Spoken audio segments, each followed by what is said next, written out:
So today, let's talk about some key topics in L4M5, and I pick a few ones that may make students confused.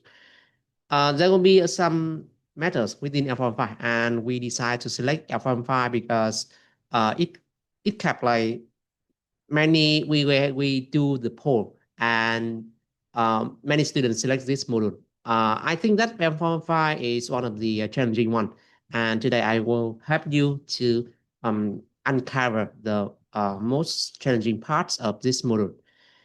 So this is just an overview of the module where we tend to have the questions from these areas, but also in the presentation, I also add other topics as well.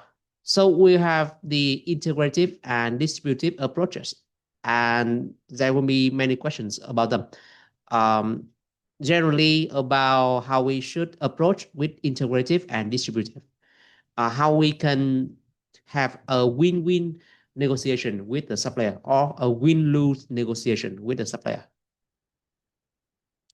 Second, let's discover the balance of power in negotiation. We have the personal power and the organizational power.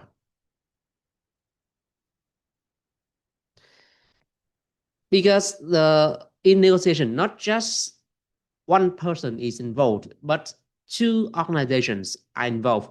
So we need to discover the organizational as well.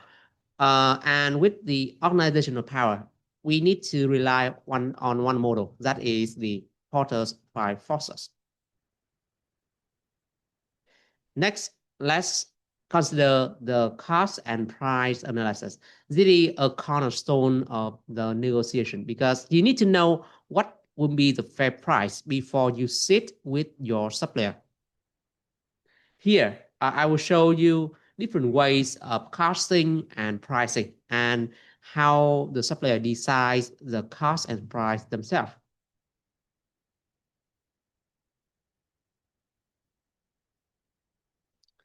Next, let's consider about macro and microeconomics with some notions about supply, demands, elasticity, and other aspects of macroeconomic and how they may affect the negotiation. And finally, we have the stages of negotiation with different stages, with different type questions, and push and pull technique. Now, let's go into the detail.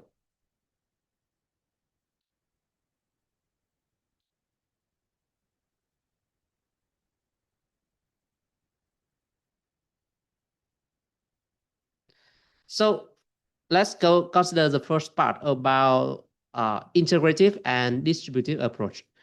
As you know, then this part is very well highlighted in the study guide. We have two major ways for negotiation. Actually, we have three combinations: win-win, win-lose, or lose-lose. So, but with lose-lose, then that is an outcome no one wants. Therefore, we only consider two major approaches: integrative and distributive. With integrative, it is also known as the collaborative or win-win. But in the study guide, I don't think they explain it very well. They just hovering around some expression like expanding the pie or something like that. Here, we need to approach that with several questions about it, like when we should use integrative, what is the objective, what are the objectives to be precise, what are its principles, and how we can apply integrative and distributive approach to negotiation. Integrative means win-win, so we can use that when we want to negotiate with the strategic supplier and we want to build the trust. Integrative also has very close relation to the principled negotiation.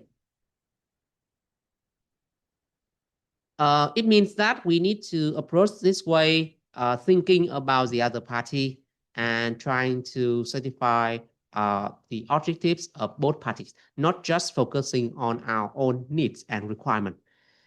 With win-win, then we need to focus on the interest of both parties and try to generate different solutions and bring them into discussion. For win-win, then we need to have open and um, fair communication. We need to talk about a lot of things and involving active listening or involving some other influencing techniques. Anyway, then integrative aims at satisfying both parties, and it may assist you in negotiating with the strategic supplier. So to do integrative negotiation, then we need first looking at the problems from different perspectives, from not just your own problem, but also the supplier's problem. And then we need to find the solutions, or at least find the root cause for those problems. And then we can generate some solution and bring those solutions for discussion. When the supplier see that you want to solve their problem, then of course they may want to be reciprocated and answer you with more positive tone.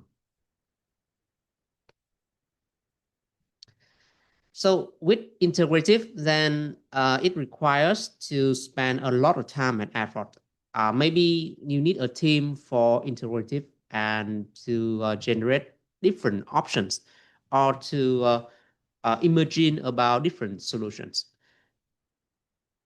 So with integrative, then we can deploy a lot of techniques that we learn further in chapter 3. Like we need to have active listening, we need to have the creativity, we need to have the team approach, we need to adopt the pool approach, and so on.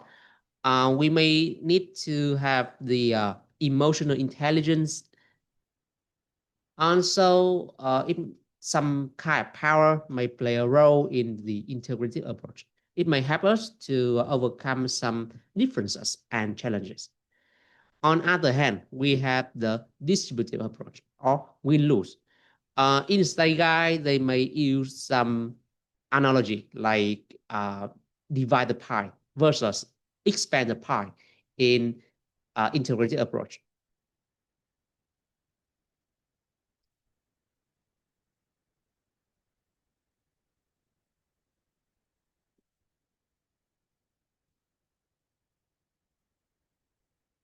So with distributive, then the objective will be very different. Instead of focusing on both parties, then we just need to achieving our own objective. We can ignore the objectives of the supplier, and it can be applied to the unimportant contract. With distributive, then the thing is we want to achieve the better benefits from supplier. So we need to understand their problems, and we may not need to spend much time with the supplier. It is the best to apply when the relationship is more transactional or arm's length.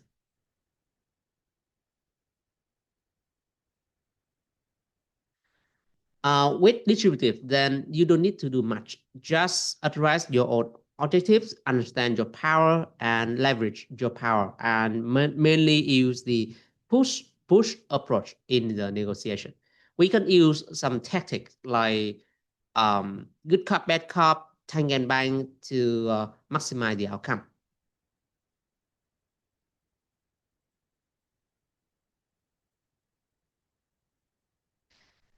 So with the first topic here, integrative and distributive approach, we may see pretty many questions, but mainly just yes no question, like whether active listening will be applicable in integrative approach, or whether coercive power be banned or restricted in integrative approach.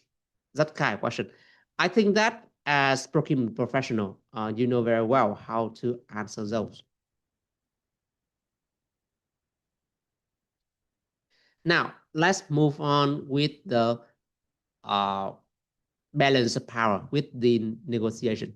So in a negotiation, then we have the negotiators at the table, and they have their own charisma as well as personal power, as you can see on my graph here. But they also represent their respective organizations, and therefore they also have some level of organizational power. And all of these powers play a role in the negotiation. It may decide the way we approach to the negotiation, and it may also decide the outcome. When we may face a very powerful supplier, like a monopoly supplier, we can be we need to prepare the alternative. For example, some banner for our own choice, or even walk away uh, if we don't feel any solution that fit our needs. Or if it is the only choice, then there's no way. You must negotiate with that supplier. On the other side, when we have more power, then we can try to get the most from the contract. So power plays roles. Therefore, you need to understand the dynamic of power within negotiation.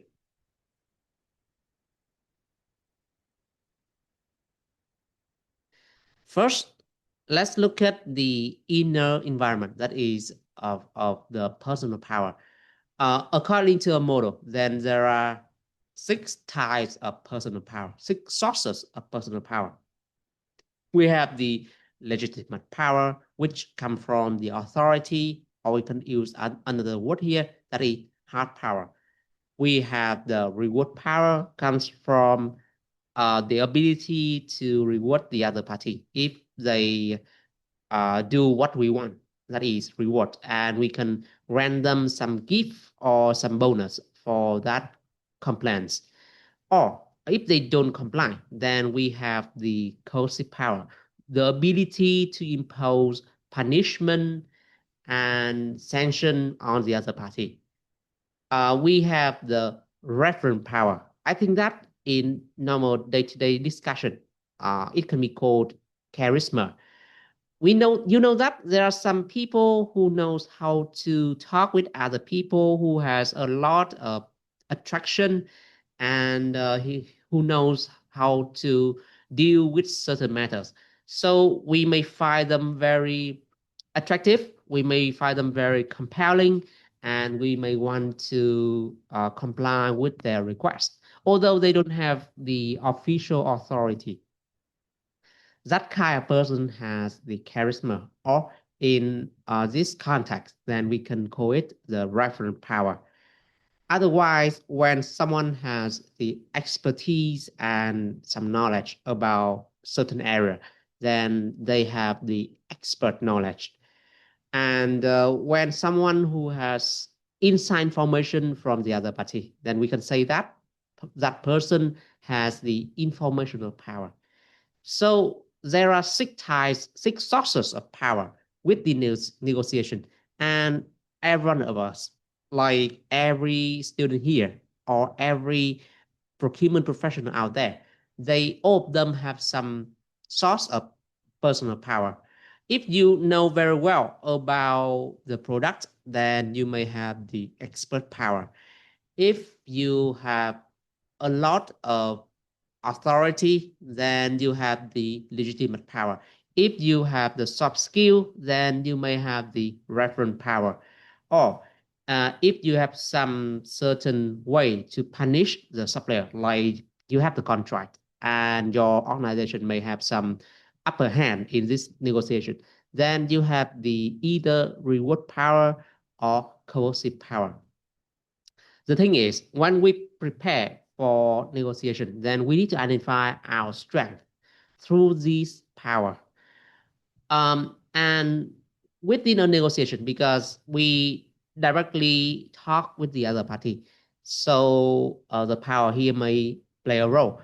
And especially in the case that the organizational power is not is not balanced, it is imbalanced, then personal power may fill the gap, right? If you are placed into some position weaker than your supplier, then you can try to improve your power by setting more personal power here, like ready to use the threat, ready to use the coercive power, or try to learn more and know more than your supplier.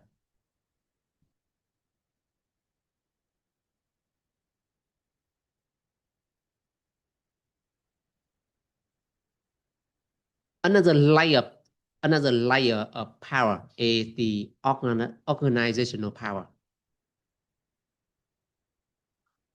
With this kind of power, then it is actually about using the Porter's five forces model. But we need to focus exclusively on the bargaining power of suppliers and the bargaining power of buyers.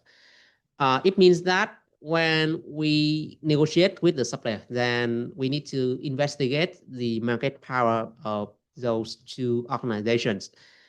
Normally, then there are some factors deciding the power of buyer and the power of supplier, like the size of the buyer, the size of the supplier, or about the saturation of supplier, whether it has many suppliers in that market or not, or about the standardization to which level the product is standardized in the market, or about the availability of substitute, etc. So many factors are in place. Therefore, we may have very quick analysis of the market and decide the relative power between the buyer and the supplier. Just to remind you, L4M5, like L4M2, has pretty many questions about the Porter 5 forces, and especially in which case the buyer or the supplier has more power.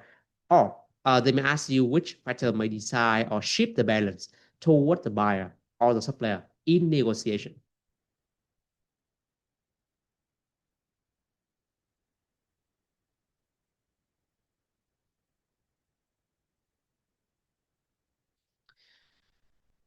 All right, so that is about the power. And as you can see, within L4 5, they still have a lot of questions on the Porter's five forces. Now, let's move on with another part.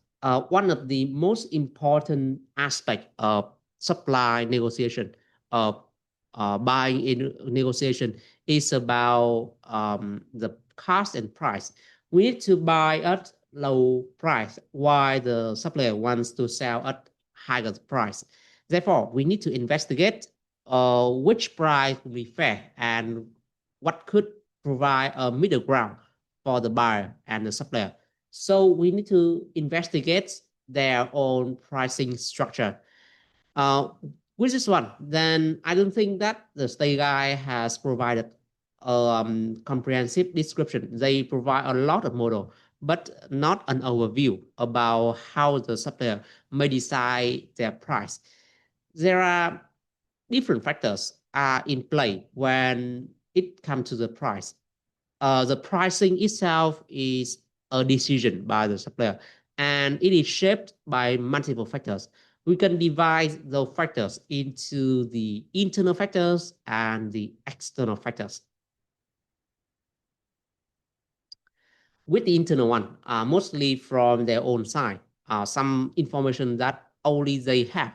We can consider about their own strategy, what kind of customer they are aiming at, what kind of market they are aiming at, and what kind of strategy they are doing, like whether they are doing the cost leadership or whether they are doing the differentiation. Second, another internal factor is the cost of production. And here we need to investigate their cost base or their costing. So learning and understanding the way of costing is necessary. I will present that later. And next is about where their product is in its life cycle. It also decides the price. Here, the product lifecycle itself is an internal decision because, as you know, the decision to renew the product or the decision to take the product off the market is overall from the supplier. So they may do that, they may decide that depending on the market condition. But anyway, then it is just their own decision. That is, therefore, it is an internal factor. On the other side, we have some external factors. Of course, we consider the macro environment through stippled analysis.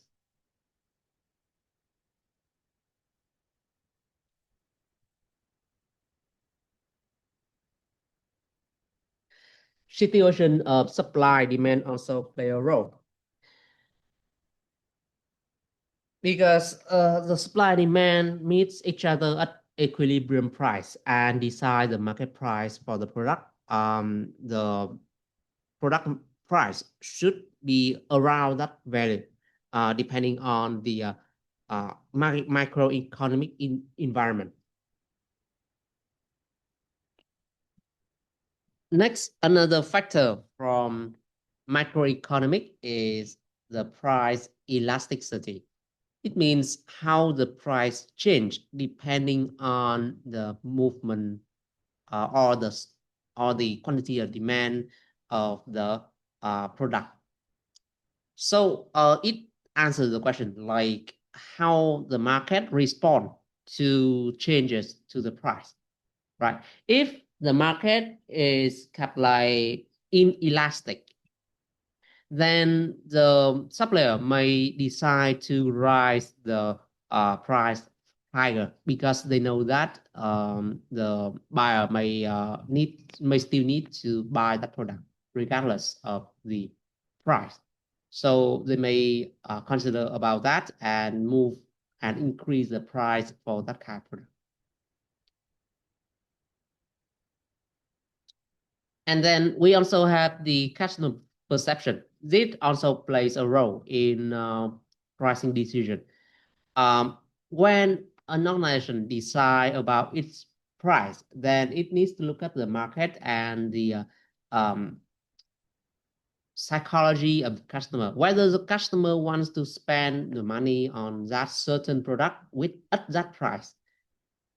Therefore, the perception here is also very important, and it depends on how the organization look at the market and decide and also understand how much they understand their customer.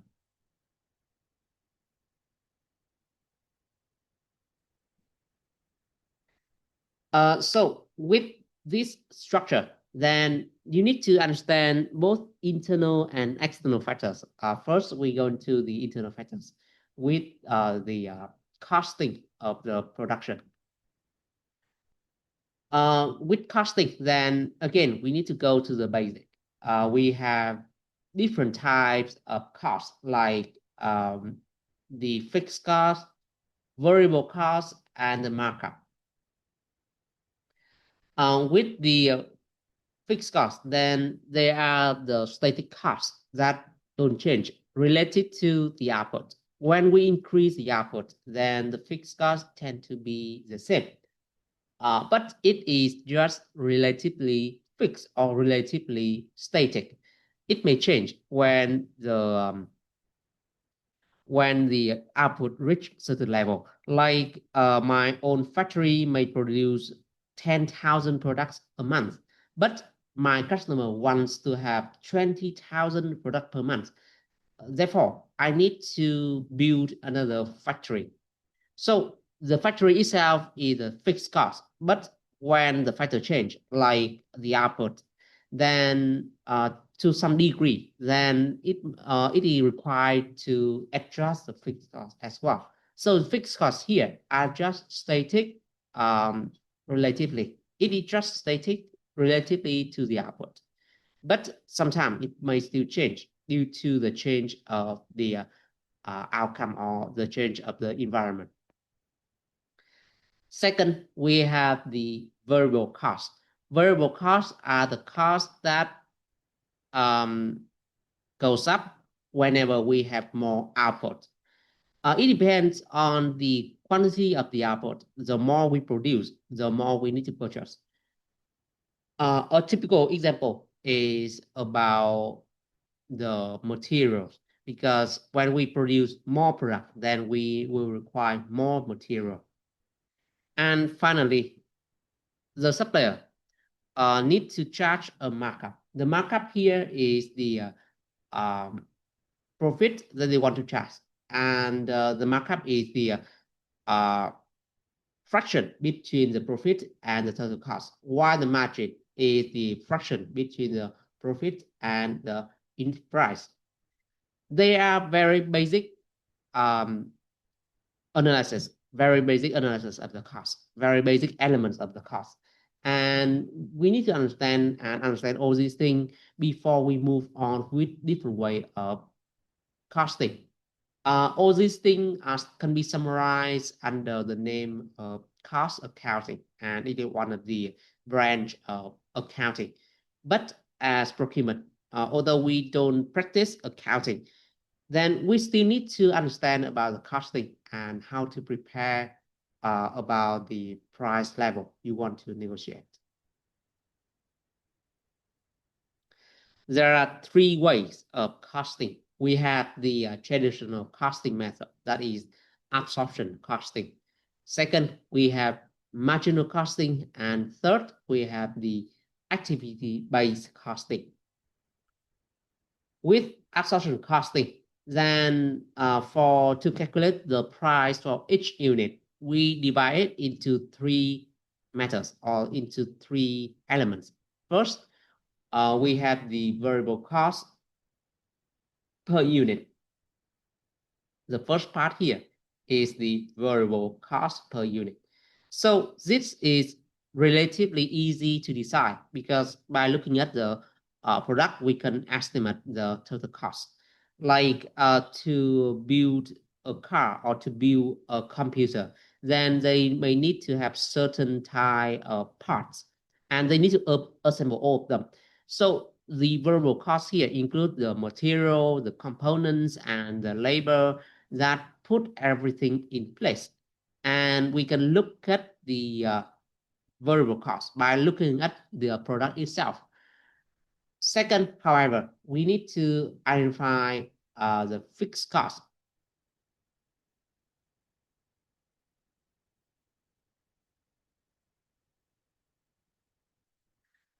Fixed cost here will be allocated. It means it will be divided equally among the product. So if I have 10,000 US dollar of fixed cost per month, then I may divide it into every of my product in my production. Like if I have 10,000 US dollar of fixed cost a month, and within a month I can produce 1,000 products, then my allocated fixed cost here will be 10,000 divided by 1,000. That means $10 per unit. And it will add up to the variable cost here before I add my own profit or my markup on the top. And it will decide my final price for the product. So with absolute costing, it divides the price into three parts. The variable parts, the fixed part, and the markup. The thing is, with absorption, then it is very difficult to decide the fair allocation of fixed cost. We can only do by some number we can estimate or we can calculate. Like we can have the estimated fixed cost and the total production. But the problem is the total production may vary, and the total fixed cost also may have some variation on some sudden request, or when we produce more product. Then we may need to incur more fixed costs, like more space for the storage, more space for the inventory. And furthermore, the more we produce, then we can incur some hidden costs as well, and they are not fairly attributed or fairly distributed to the unit price. So with asset costing, we can see some problem in assuring a fair allocation of fixed costs. Here, I have a small question for you. Here, you need to decide which is the right answer about asset costing. And I may allow you to have 30 minutes, sorry, 90 seconds for this one.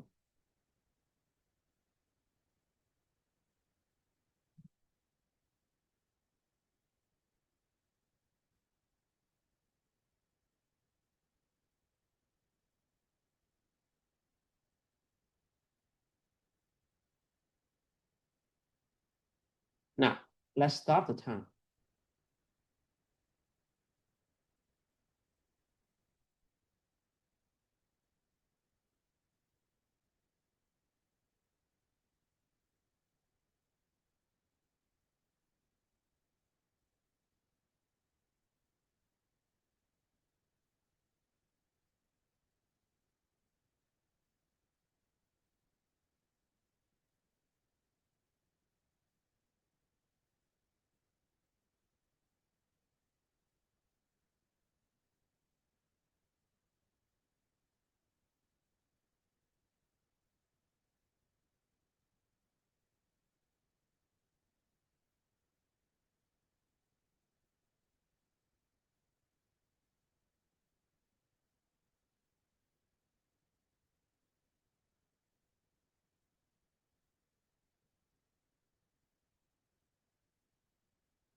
Only 30 seconds left, and I haven't seen any answer.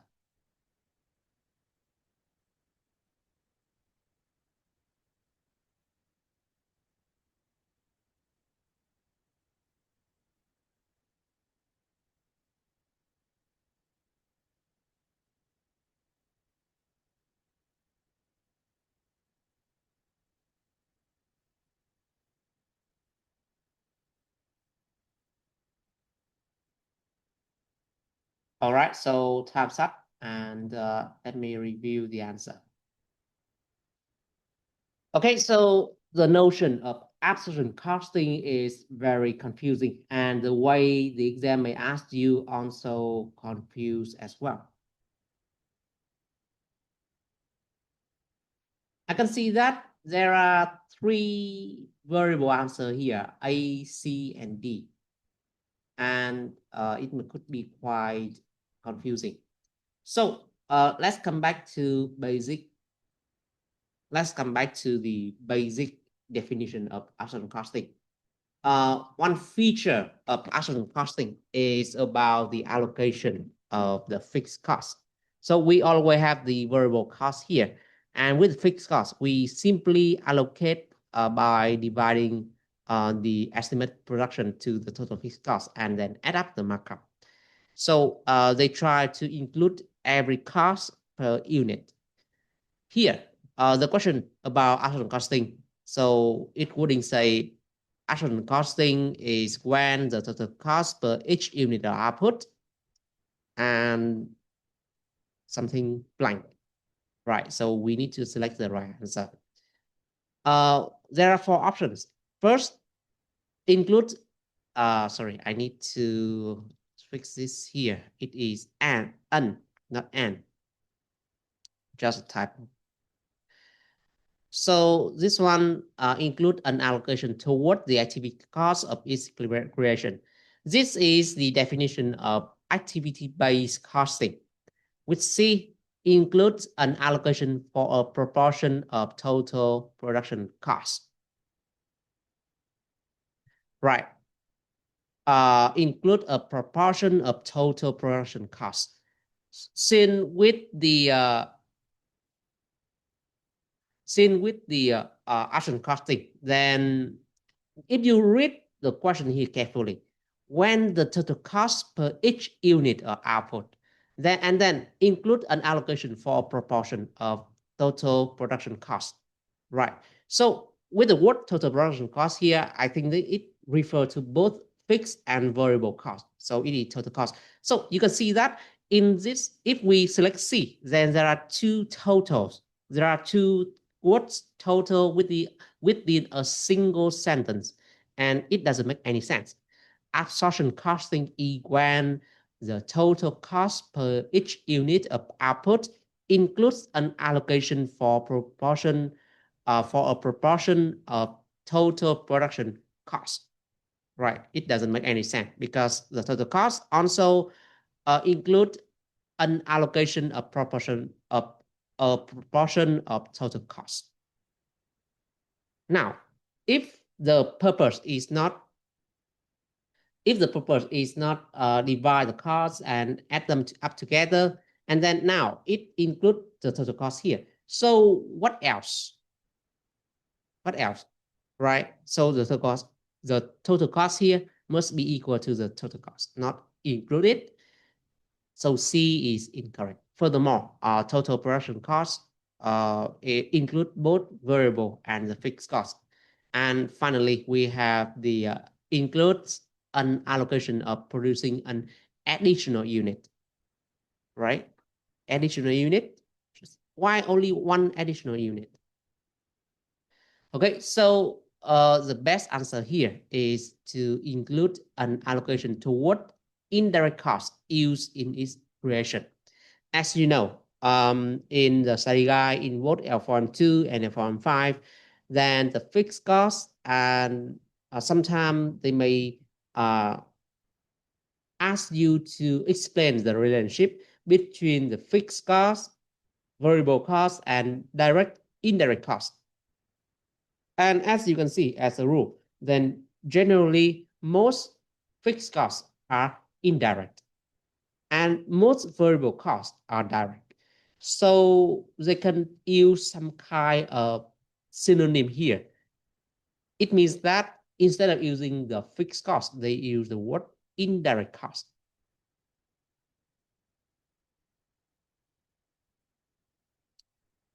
Therefore, B is the correct answer as I mark here. Now, let's move on with other way of costing. Second, we have the marginal costing.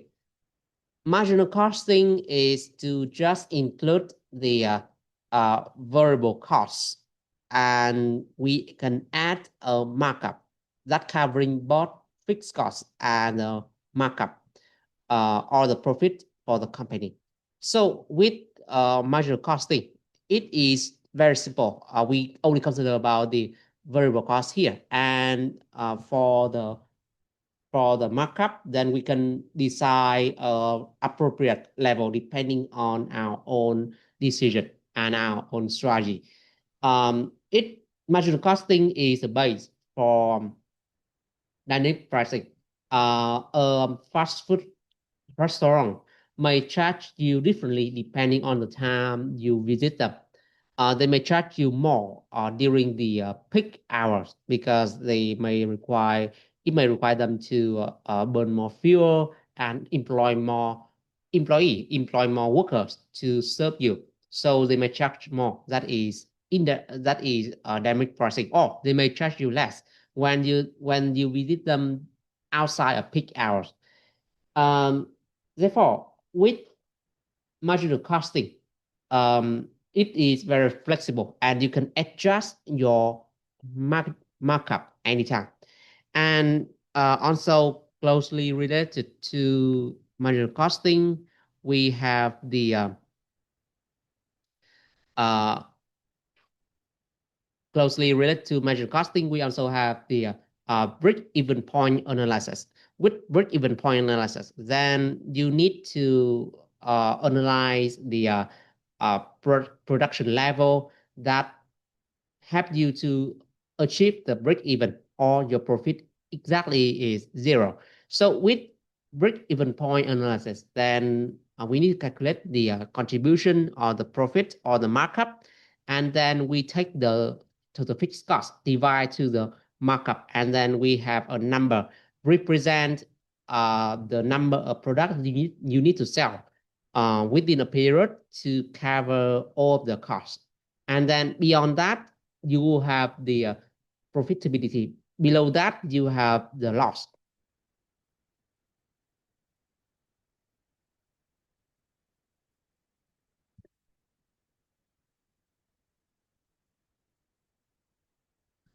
So marginal costing is widely applied and it is the basic for many types of costing and pricing method. It is a very basic one. At least we can be flexible about marginal costing. We only consider the variable pricing and then decide our own markup later. Finally,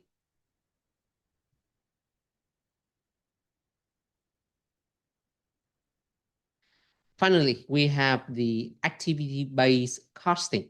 So with activity-based costing, then we decide the costing based on the activity it goes through within the production process.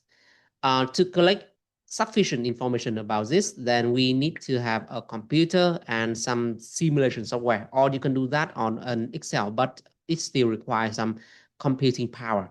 So we can observe the movement of the products or of the components in and out of the production process and look at each step. Like when I want to bake a bread, then I need to mix the flour and then add water and then make the dough and then wet and then bake it within an oven.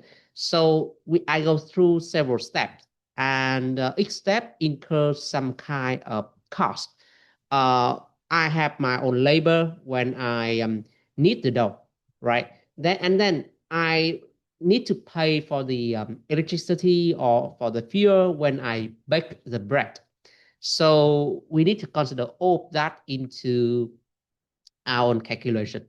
And each of those steps incurs some kind of cost. We need to turn on the oven. We need to knead the dough. So everything will add up and decide the cost of the product of the final product. Why I need why I say we need a computer software to calculate that, because um, the cost for something, the cost for some assets is fixed, like for my own oven, but I only use it for like 45 minutes to bake the bread. So how we can allocate the time and the energy it consumes to the bread? It is a matter of fluctuation because the cost is known, but the time used or the intensity of use or the economy scale is unknown. So we may need to have some kind of simulation and calculate what will be the top of the cost and what will be the bottom of the cost, what will be the highest possible cost, what will be the lowest possible cost. You can do that using Excel and some knowledge of probability and statistic, as long as you have the data about the production and about the cost. For activity-based costing to work, then you need to have sufficient data. However, it may require some laborious analysis. Anyway, then it may produce a pretty close and precise case, and you can use that to negotiate with the supplier and prove that you are an expert in cost and pricing. Now, let's move on with the external factors of pricing. First, we consider the microeconomic. Before that, I want to highlight the difference between micro and macroeconomics. Macroeconomics study the economic activities of a country or of a region or of the whole world. It doesn't focus on any specific industry or sector, but just looking at the wide matter, and it focuses on policy making. So it studied the GDP and growth. It studied the employment, interest rate, and how they may impact on the consumption and investment within a country. It suggests the policy options for the policy maker, like different ministries, the central bank, or the government. They need to adjust their own budget, or they need to adjust their own approach to the economy. For procurement and for individual investors, then studying macroeconomics may help us to understand the macro environment and assess how to decide or how to make the right decision when it comes to macro, or when it comes to buying or investing decision.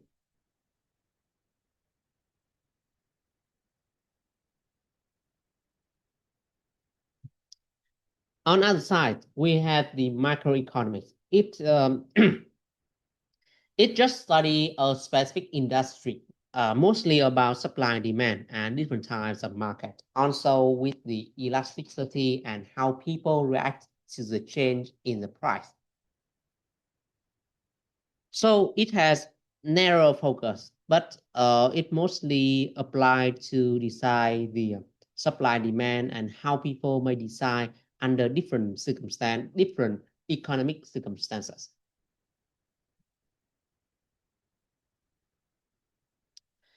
First, we need to identify and understand the basic knowledge of supply and demand. We will have a graph with a supply curve and a demand curve. This graph will have two axes. One would be the quantity or abbreviated as Q, and the other one is the price. Since, as you know, the more availability of something, then the cheaper it is. So the demand is a downward curve. It is a downward curve because, as you can see, the higher the price, the lower the quantity, or the lower quantity, the higher the price. Otherwise, the more of quantity, then the lower the price. On the other side, we have the supply. The supply is an upward curve, upward, right? The upward. So it means that when something is more expensive, then the supplier will invest in that and try to expand the supply. They want to get the money. They want to earn the profit. So it will be an upward curve. Because these two curves are going into different directions. So they meet each other at some point. And this point is known as equilibrium price. And at this point, then we can identify the balance price, the fair price, the market price for the product at which both the buyer and the supplier are happy to exchange the good for the money. Okay, so this reflects the coordinated mass actions because everyone agree that for certain things they are at this price, and if go above of that price, then the buyer refuse to buy. But if it goes under that price, then the seller refuse to sell.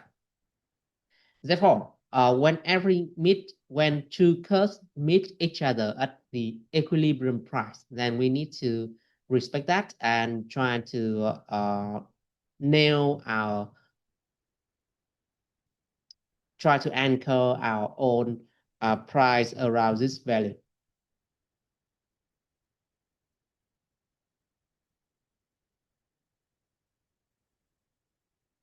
So to perform the exam, you need to understand some basic notions of supply and demand. You need to get used to the equilibrium price, to the structure of supply curve that is upward curve, and the structure of demand curve that is downward. There is another matter in macroeconomics, that is the elasticity of demand. With elasticity, it means how people may react to the change of the price of certain product.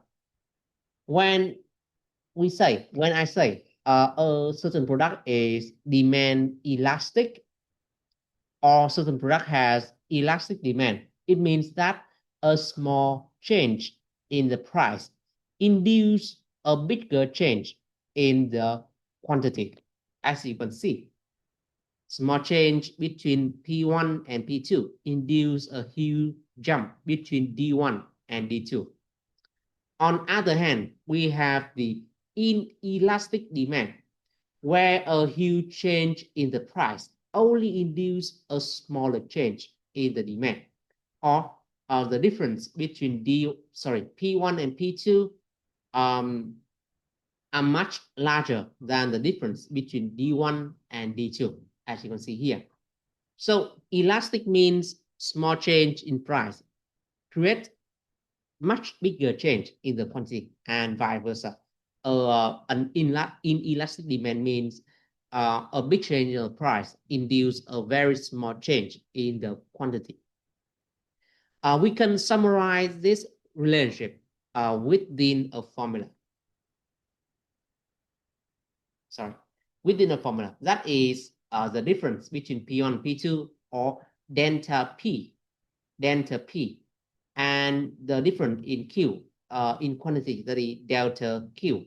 So if delta P divided by delta Q greater than 1, then it is inelastic. And if the delta P divided by delta Q, then it is smaller than 1, then it is inelastic.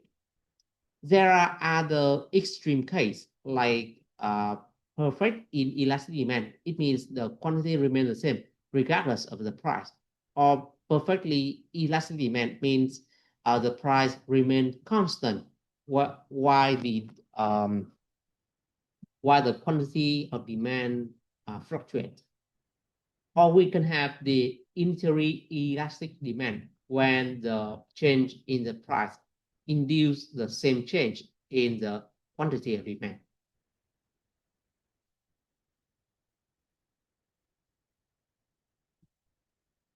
So that's all about microeconomy. Now, let's look at the macro one.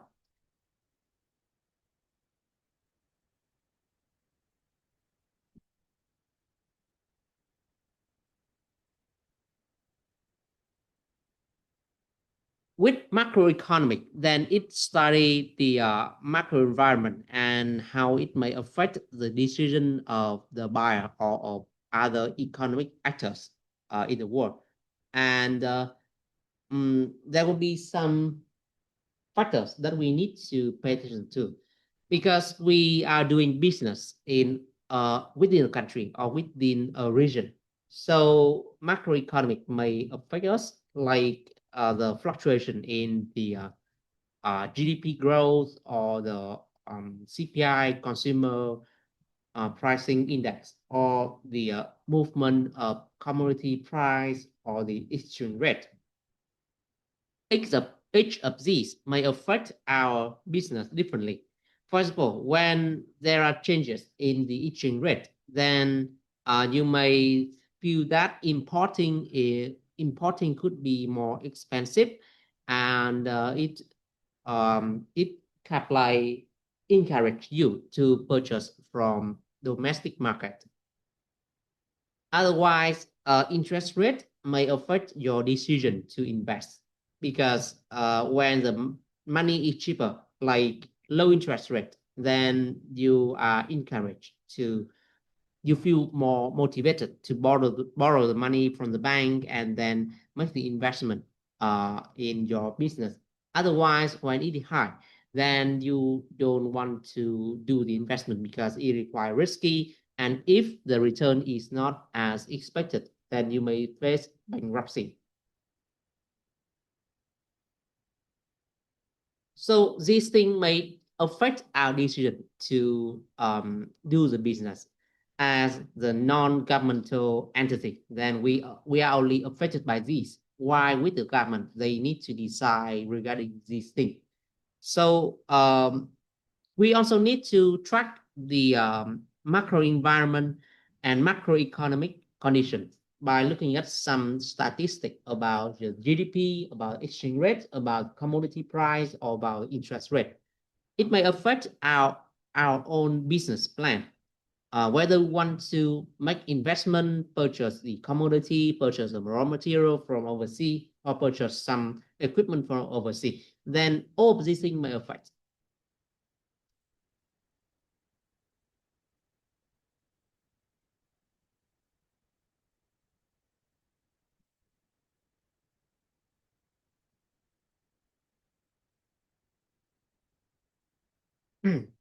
And finally, let's look at the different strategies that the supplier may set a price.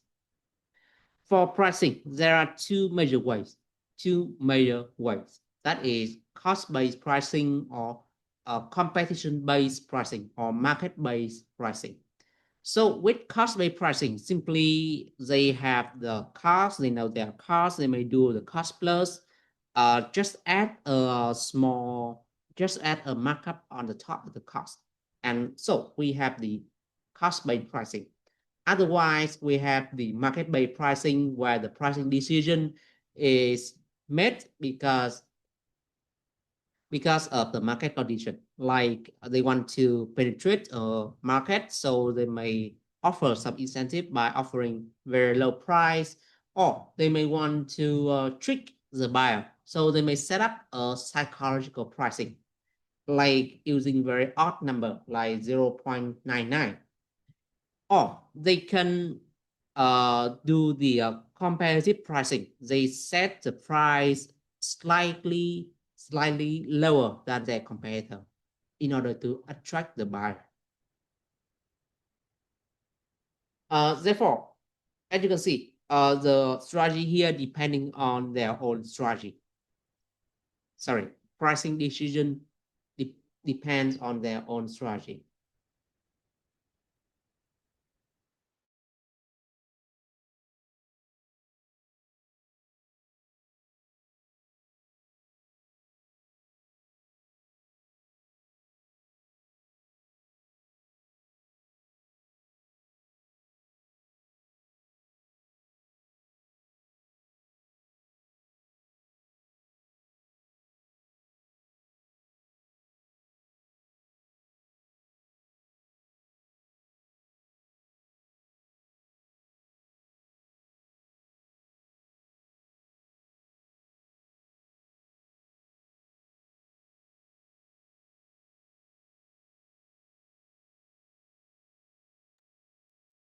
Sorry, let's continue.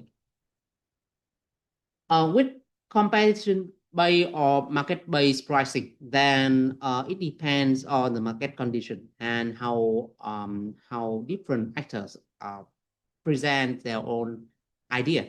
The market-based pricing also includes the customer value-based pricing. It also includes like how customer understand and perceive about the fairness of the price. As you can see, some luxury brand like Dior or Versace or Hermes may set up the price based on mostly the perception value, the price that the customer are ready to pay. Certain items like the antique item are also value-based pricing because their production is long time ago. They are they were made long time ago. So to establish the pricing, it is very difficult. To establish the cost, it is very difficult. But depending on the value, depending on the perception of the customer, they may charge different price. Art is another example. But the supplier is also working within the market. Therefore, they need to make the price more competitive and attract more buyer.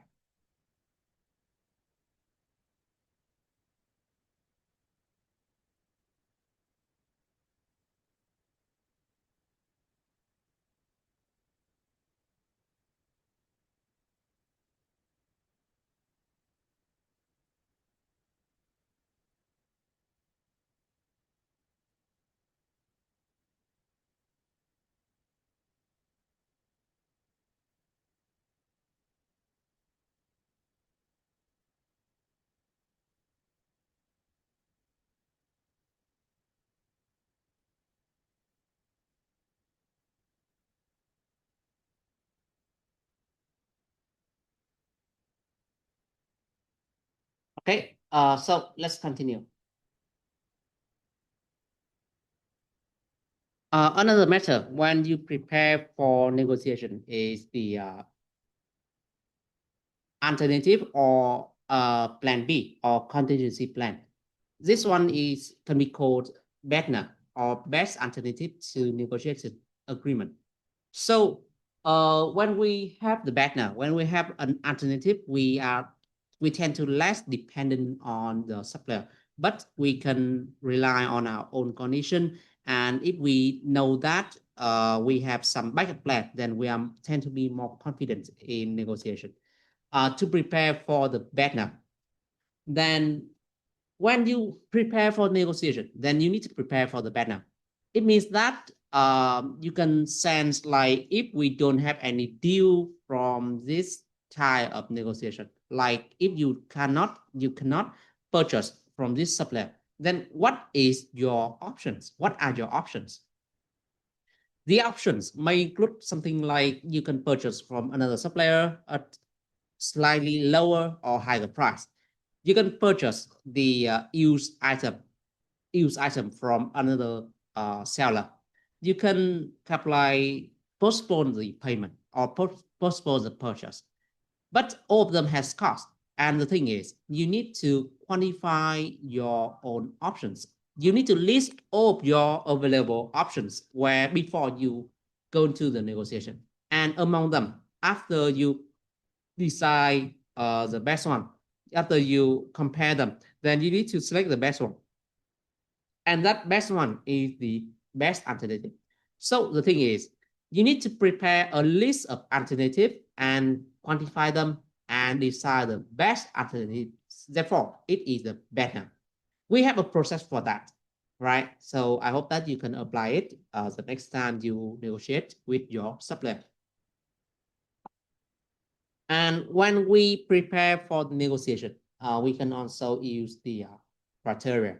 There are multiple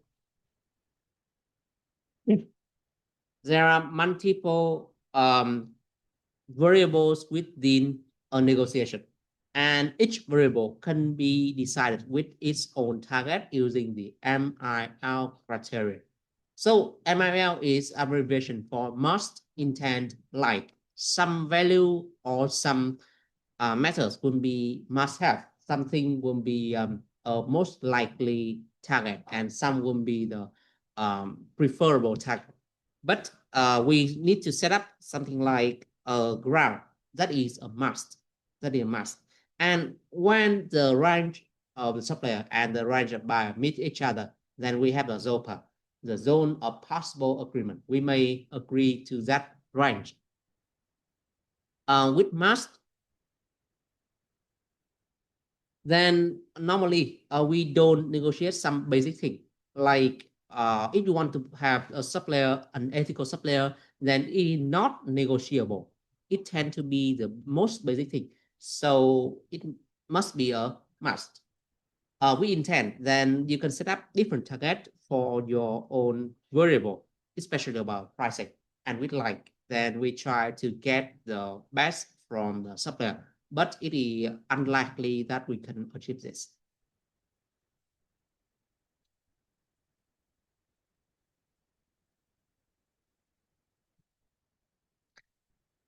Now, let's move on with the different stages of negotiation. Except preparation, then when we talk directly with the supplier, there could be some stages like opening, testing, proposing, bargaining, agreement, and closing. At each stage, we have different focus and we need to bring the matter differently. With the opening, it is just about breaking the ice and make the other party comfortable for the discussion, for the testing, because you already discussed with them earlier with a lot of exchanging in document. So here we just need to ask them and confirming the information, the testing. We can write some question about their earlier tender or bid. And then we may approach to the proposing about making the deal to the table, giving the deal to the table.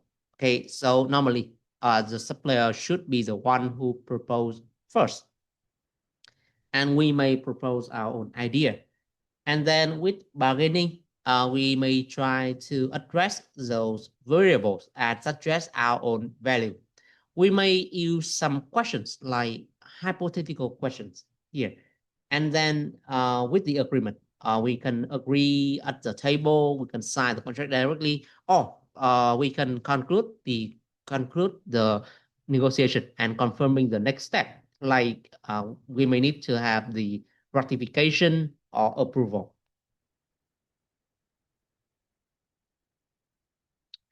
At each stage of negotiation, then you can use different type of question. There are majorly four type of question, like open question. Really use some.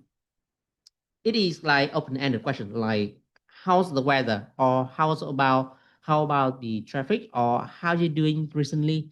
They are all the open-ended question, but they are just some small talk question and aiming at breaking the ice. Really different from the probing question, using to discover the fact. Like, can you tell me more about your product? Um, Otherwise, we have the closed question. It is yes no question. Are you sure about this option? One of that. Or did you suggest that the price should be 5% higher? So they are all closed questions. They just provide the context for a yes or no answer. It is majorly used to confirm the assumption, confirm the hypothesis, or to check the fact. Okay, just to confirm whether they exactly say that or whether they have done that in the past. And then we have the hypothetical question often go with the if clause. So something like if I want to reduce this price, or if I suggest this price, or if we purchase this product at certain price, then what would be your reaction? It is an important type of question, especially for proposing and bargaining stages, because it rise up different scenario, and we are trying to test the supplier. So using different type question would be quite important, and you need to understand these type question, and especially distinguish between the probing question, open question, and the use of closed question. So you need to pay a lot of attention about these things. Next, let's discover the influencing techniques between push and pull. So there are two groups of influencing techniques known as push technique and pull technique. To distinguish them, we can imagine about some analogy here. So with push, we need to put our hand on the object and move with the force. So with push, it is more forceful, it is more direct. Okay, so we can use a threat, intimidation, or using logic to convince the other party. While with pull, you can see, we don't use the hand on the object, but we use a rope or something similarly on the object. Therefore, it is less direct, it is indirect. Instead of convincing the other party directly, then we are trying to get pace with them and try to get the approval and commitment rather than just direct complaints. With push, then we can use logic or using the persuasion, using the threat and intimidation. But with pull, then we try to inspire them. We try to anchor them around some value. We try to program them and so on. These two techniques also has connection to hardball and influencing techniques. For hardball tactics, then we have some techniques like good cup, bad cup, take it or leave it. They're very direct. With good cup, bad cup, then there will be two negotiators on the team. One would be good, one would be bad, and One would use threat and intimidation. The other one would try to conform you. So it is a trick to lure you toward the good cop. For take it or leave it, then it is a threat. If you don't agree, then they just walk away. For snow job, it is about the bombardment of information. For hypo and lobo, it starts with very absurd and ridiculous number. Okay, like only $1,000 for a car. That is very absurd. No one sell a car for 1,000 except it is just for the scrap metal. Or we can have the salami. Salami is used for a long-term negotiation. When at each meeting, you may ask for a small concession at a time. And due to the small concession, then the other party may feel like, okay, just make a concession. And then you may ask for more until you achieve your result. With bogey, it focus on the trivial points and try to distract the other party from the true problem. For the pool techniques, they are called the influencing technique, and they tend to be softer and less direct. We have the most common one, that is framing and reframing. Framing means we try to talk the matter in a way that is more beneficial to the other party. Like we try to collect their data, or we try to lower the price by frame that as a way to expand the market. So that is framing, and instead of like make them resist to a direct request for price reduction, we frame it to be more beneficial to them. Okay, so it is kind of like using the mere fact as a way to negotiate. Next, we have the pacing and leading. First, pacing means be friend with them, make friend with them, and let them trust you. And then after they trust you, they may lead them. Then you become a leader, and you may lead them into agreement. We have anchoring. Anchoring is very different from hyper or local. Anchoring means by suggesting a mystical number in different way, like on their road to your office, or during the negotiation, you repeatedly show some images of some number. And then when you push that number into their mind, that number tend to be sticky. And the first number they think would be your own number or your own value. So that is anchoring. We have consultation. Consultation is a very collaborative approach where you invite the other party to your board. You want to convince the other party about something, but they still don't agree with you.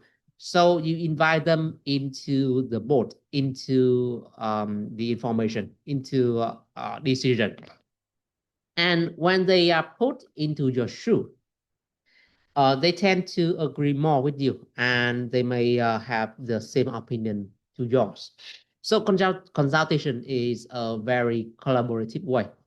Even though they still retain their own opinion, then they may appreciate your invitation and make them more collaborative rather than resistant to the change. We have coalition.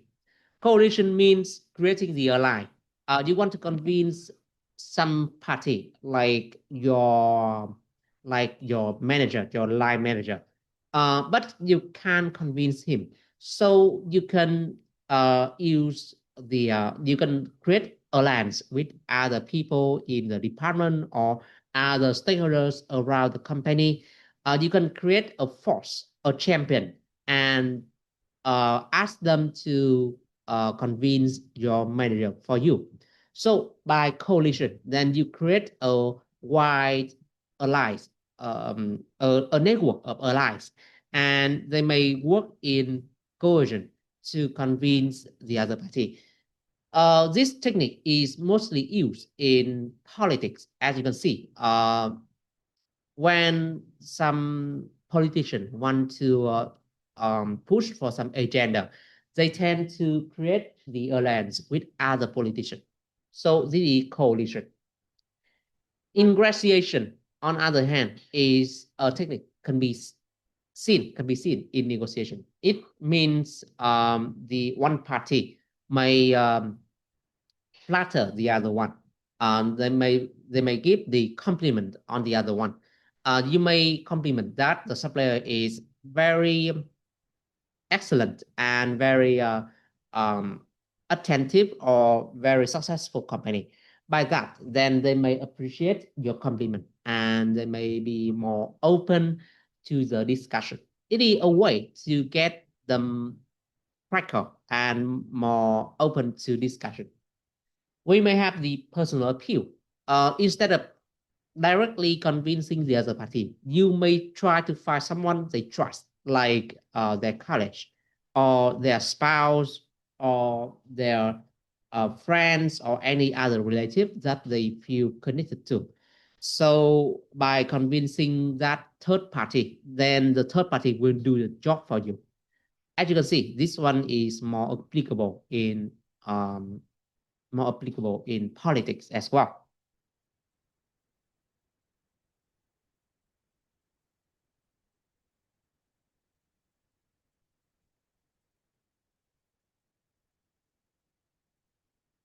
So I think that this event is already too long, and I just have you to focusing on certain key topics.